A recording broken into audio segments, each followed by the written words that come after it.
A new blogger news is here. And let me bring you a sneak peek of Berlin Gallery Weekend, plus Liliana Avalos' latest art show happening in Peru. Well, prepare your popcorn as I got these and many other hot news coming for you. But first, let's think outside the block. Unlock full blocker news with Bill Gates' recent divorce and what's going to happen with the art collection. Amy Capellazzo leaving Sotheby's on July. How?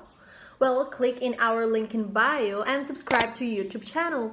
Easy peasy. In worldwide art news, Florence Museum Uffizi Gallery unveiled a new exhibition space and recent acquisitions. The museum recorded 1,516 visitors on day one of the reopening. Amazing. Suggestion: a nascent recovery after ticket sales have been decimated during the lockdowns. There is a great thirst for culture. We hope that the recovery can be solid and permanent. We are optimistic, Eike Schmidt, the museum director, told the ANSA news agency yesterday. I envy you, in a healthy way, to be honest. Collector Lonti Ebers will open a Brooklyn space with focus on experimental art next month. That means June, with an eye toward supporting boundary-pushing artists with research-based practices. Collector and arts patron Lonti Ebers will launch a new exhibition space and residency program in Brooklyn next month, so New Yorkers, stay put. In addition to revealing its opening date, Amant has announced that its artistic director will be Ruth Esteves, who was most recently senior curator at large at Brandeis University Rose Art Museum in Waltham, Massachusetts, and previously was gallery director of Red Cat in LA. Banksy at Sotheby's. Now, this is the first time that the auction house will accept cryptocurrency, Ethereum and Bitcoin, as payment for a physical work of art. Yes, you heard me well, and you heard it through BLOC Your News. Banksy's protest image, Love is in the Air, done on 2005 in its contemporary art evening auction on 12 May, so that's just like in a few days, in New York. The work is estimated at $3 million to $5 million US, and the buyer will be able to pay the hammer price in either Bitcoin or Ether via the cryptocurrency exchange Coinbase, but all fees will have to be paid in fiat. As for the decision to accept cryptocurrency, Sotheby says it worked with the consigner of the painting to offer this new payment option for Banksy's Love is in the Air, given the artist's history as the preeminent disruptor of the art world, paired with cryptocurrency as the leading disruptor in finance. Disruptor meeting disruptor, then there's no more disruption. My gorgeous subscribers, you got the extra BLOC Your News. News number 4. Multi-billionaire couple Bill and Melinda Gates announced they're ending their marriage and their art collection. What's going to happen? It is too early to say what will happen, and indeed whether any art will be sold at all. But according to early reports, the couple did not have a prenuptial agreement, meaning assets will be split 50-50. And what assets there are? Well, the couple's fortune put $130 billion US by Forbes. Means that the breakup will probably be the most expensive in history. As a couple, the Gates have multi-million-dollar mansions in 5 states, a fleet of luxury cars, private jets, and even 242,000 acres of farmland. And then there's the art. Bill Gates has spent heavily on 19th century American art, and not even mention about the $30 million US Leonardo Codex. Da Vinci lived from 1452 to 1519, so it's the 500th anniversary of his death. There's a lot of Da Vinci material. It's amazing it was preserved so well. This codex is the only one that's not in a European museum. Leonardo da Vinci wrote all of his observations in these notebooks, and his ability to diagram things and just think things through was the best. 500 years later, we have the actual notebooks. Taking Leonardo's notebooks and translating them so everybody can understand the way that Da Vinci thought a little better than before is very important. The Codoscope is a piece of software that lets you fully appreciate what Da Vinci was doing. There's 36 different pages here. He does mirror writing backwards. Because he was left-handed, like I am, if you write the normal way, then you are always smudging the ink. And so if you do it backwards, then you completely avoid that problem. So here you're just seeing the page exactly as it looked to Da Vinci.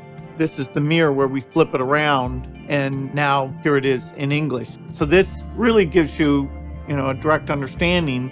Here, what he's explaining is a phenomena called earthshine, because it's actually a reflection of the sunlight from the earth back onto that darker side of the moon.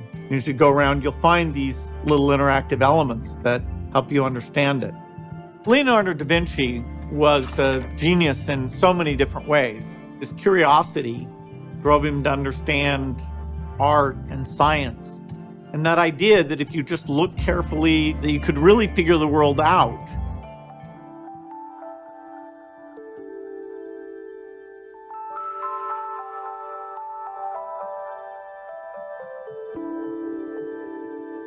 Number 5.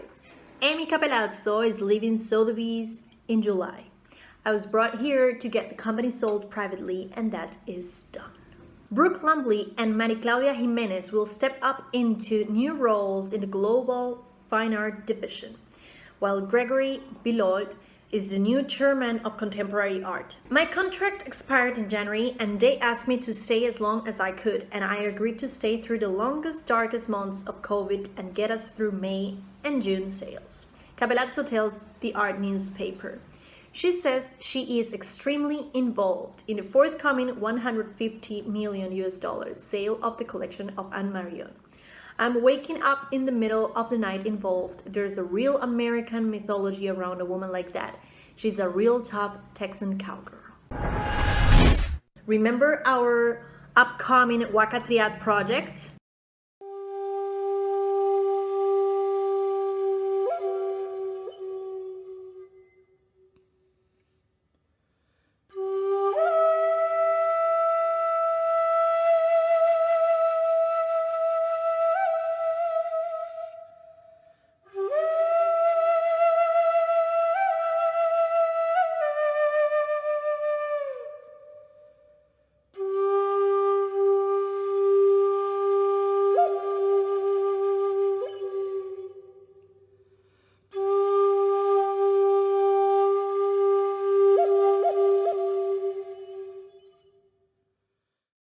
If in Egypt or Mexico and interested in Maya and Egyptian pyramids, contact us to contact@bloc-art.com.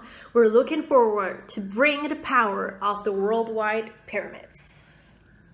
In local news, Peru, Liliana Avalos Art Show Crest Female Makers, Identity and Nation is open. If in Lima, you can visit.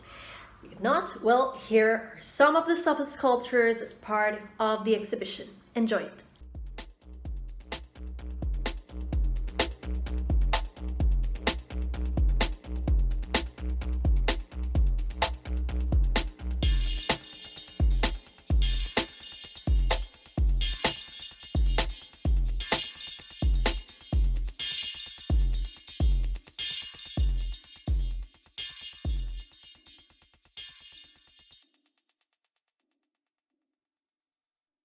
We're super glad to announce Liliana Avalos as one of our brand new exclusive artists of the female Peruvian group in the platform. Thank you so much for your trust, Lili.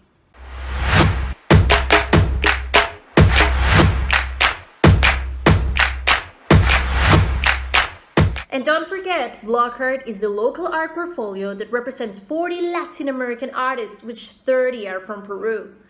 Yes, where Machu Picchu is located, and Lima was one of the food capitals all over the globe. Of course, We also offer very talented artists from many different regions of our beautiful country. Well guys, that's everything for this week's episode. I really hope that you enjoyed and, well, feel more special because you got the bonus and the extra news. I'll see you next Friday and with more news, of course. And don't forget, if you're looking for Latin American art, you are in the right place. Just find us on Artsy platform as BLOC Art Gallery. Remember, subscribe to our YouTube channel, share this video, tell me where you're watching this from, spread some love, and of course, keep safe, be a skeptic, question absolutely everything, and think outside the block.